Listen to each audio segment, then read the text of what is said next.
I had a teacher once who said to me that wise communication is just mindfulness out loud.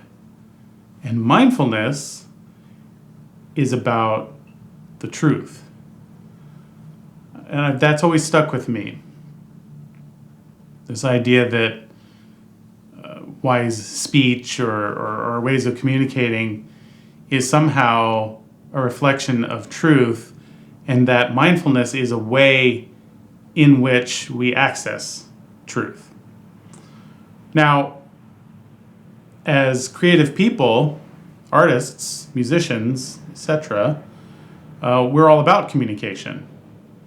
And as much as I love a good dancer or a very skilled, guitar player or whatever, somebody who has the chops, the thing that I like more is even when someone who is unskilled, doesn't have a great voice, doesn't play their instrument particularly well, but they tell us the truth.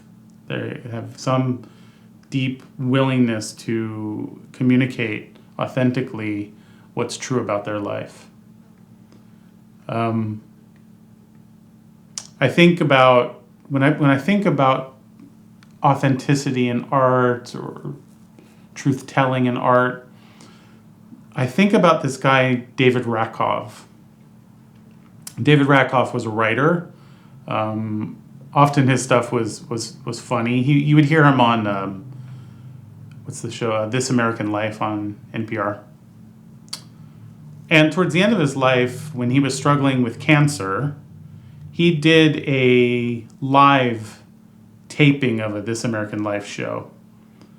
And he had surgery, I believe, to remove a tumor. I could be wrong about this, but he had surgery that left him with his arm non-functional. And so it sort of dangled, and he would walk around. He would put his hand in his pocket, and he would kind of hold his arm like this. And in the piece that he was reading, he was talking about this, and he was talking about what it was like only to be able to move through life with one functional arm. And he talked about the things that he couldn't do. And one of the things that he talked about was that he couldn't dance, or at least that he felt fearful of dancing because he had this limb that would swing around. And as he's saying this music starts up, and there's this whole theater full of people, and this music starts up, and he just starts to back away, and he begins to move and turn, and he's holding his arm so that it doesn't flail around. And he's not the best dancer. He has some history, and he talked about the ballet bar and having worked out. But the movement was so vulnerable and so, I don't even know. He shared something that most of us would try to avoid. He let us see something that most of us would try to keep covered up. And when you see that kind of truth, when I see that kind of truth, you don't forget it. It's a really moving experience to be let in at that level. So one of the things that I'm interested in is how contemplative practice, mindfulness practices can give us access to the kind of truth that we can tell to our audiences. So what I like to do is lead you in a sort of reflective, mindfulness-based practice with the invitation that we take note of what it is that's true in our experience, and not just in the kind of present moment, but also in our histories, the stories that we hold, and maybe some of the things that we maybe avoid telling. So, setting an intention for this practice is just simply to be receptive. Mindfulness I think, works best when it's not too judgmental. And in fact, there may be judgments, but even those we can hold with a certain amount of objectivity and just notice like, there's the brain judging that. In a meditation or a reflection like this, that may come up. So what I want to do is just a real-time mindfulness practice, some reflective prompts. And the idea is that you might find some things in your experience that want to be told, that are challenging, but also true. So take a posture that you can maintain for a bit.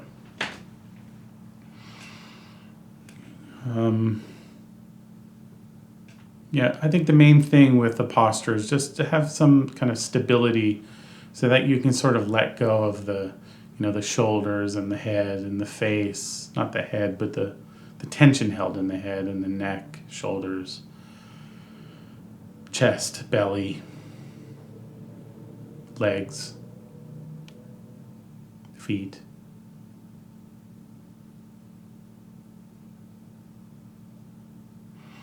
And bring your attention to the breath.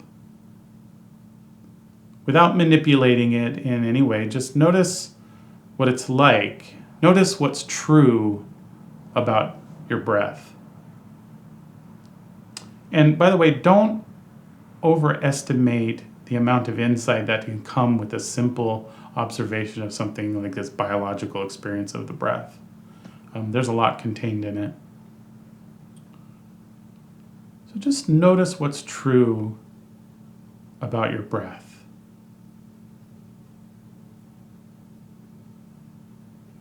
Notice what's true in the simple act of bringing your attention to the breath.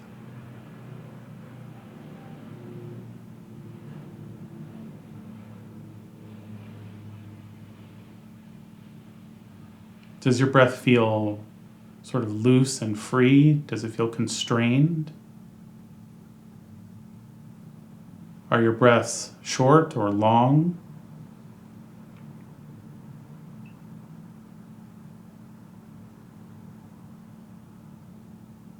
What are the parts of a breath in its cycle? On one level, you notice the in-breath and the out-breath.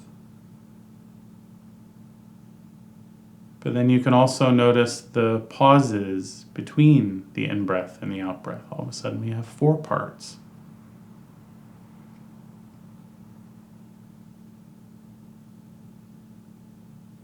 Is the breath shallow?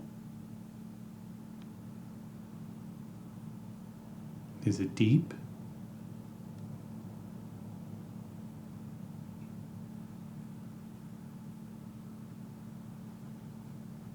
And using this as a way of gathering your attention and awareness, just taking a few moments to really focus in on what part of the breath you're paying attention to. Is it the breath that shows up at the nostrils? Is it the breath that expands and contracts the belly or the chest? Get clear on where you're resting your attention.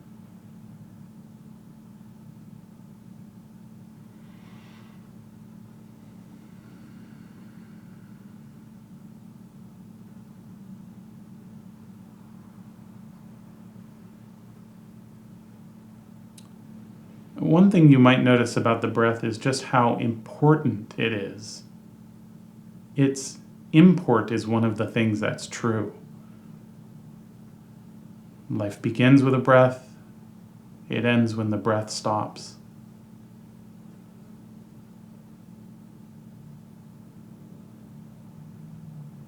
What does that provoke in you? Life and death.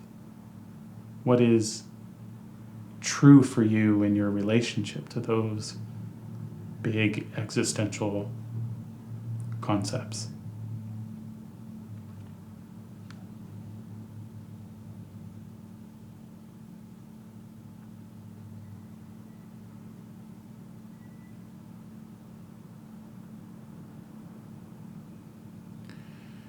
And expanding that awareness that you've gathered just into the body in general.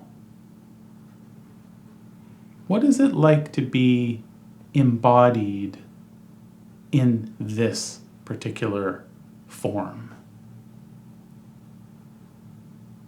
What is your relationship to your body? What are the parts that you like? What are the parts that you hide? What are the stories held in this physical form?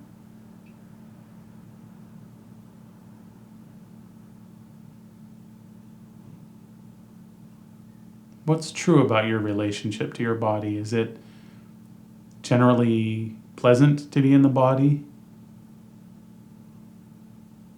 Is it painful? How about right now? Maybe both?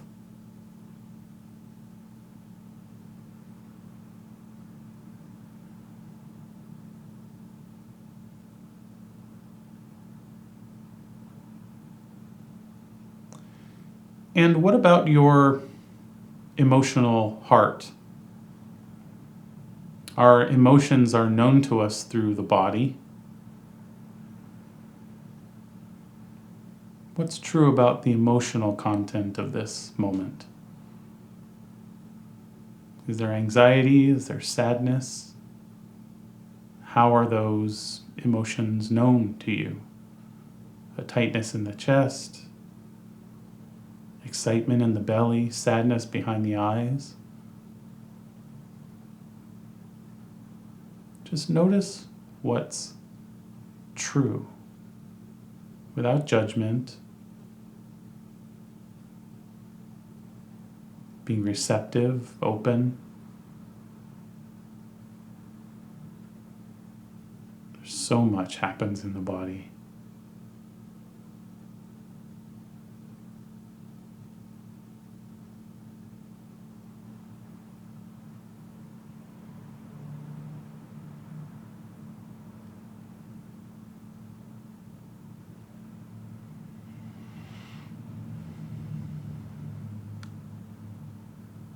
And we can also become aware of our own minds. What's true about your mind right now? What mood are you in? What kind of mind states are present? What thoughts, what images, what words? What has your attention?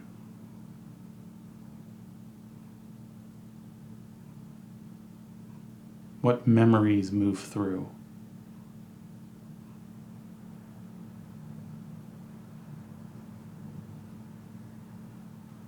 What's true about your mind, your relationship to your own mind? Is it your best friend? Does it make you laugh? Does it put you through hell? All of those things, something else?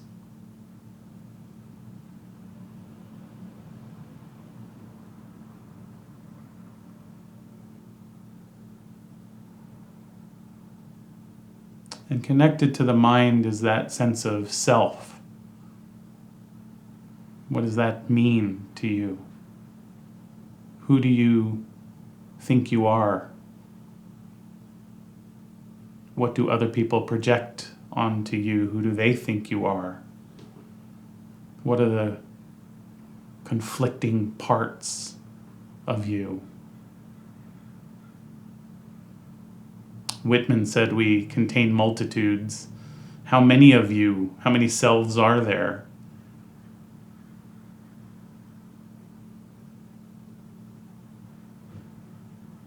What are your primary identities and roles in life?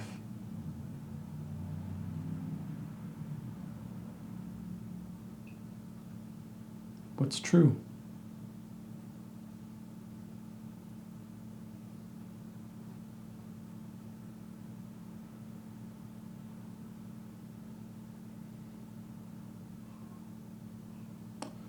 And finally, what's true about your history? Where have you been? Where have you lived? What places have you had to leave? What are the things you're proud of? What are the things that provoke shame? Maybe you've lived long enough that you've been a bunch of different versions of yourself with different histories and different places. Tons of stories to be told, and just reflecting on what's true about your history. What are the parts of you, the actions, the behaviors that you've put out of your own heart?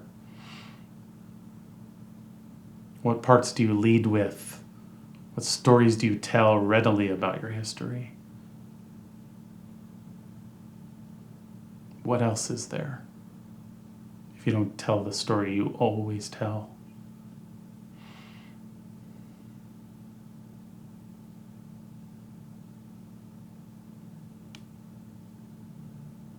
Breath,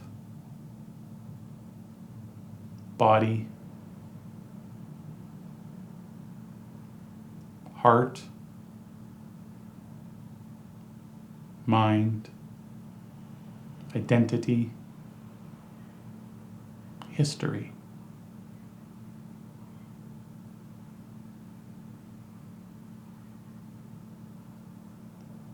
What are the true stories that you can tell in your creative work? And are you willing to go there?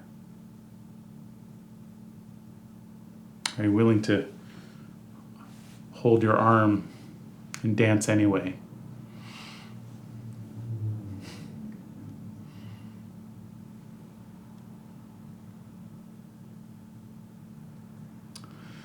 I think that's all I got for you. I hope this is helpful, useful. As always, I want to hear your feedback. The comments are really important to me. They keep me not motivated, but they let me know that it's landing. And if I just know I'm landing with even a few people as I get started, that's really helpful for me. So tell me what work followed from this. Tell me what was interesting or useful, and I'll see you in the next one. Okay.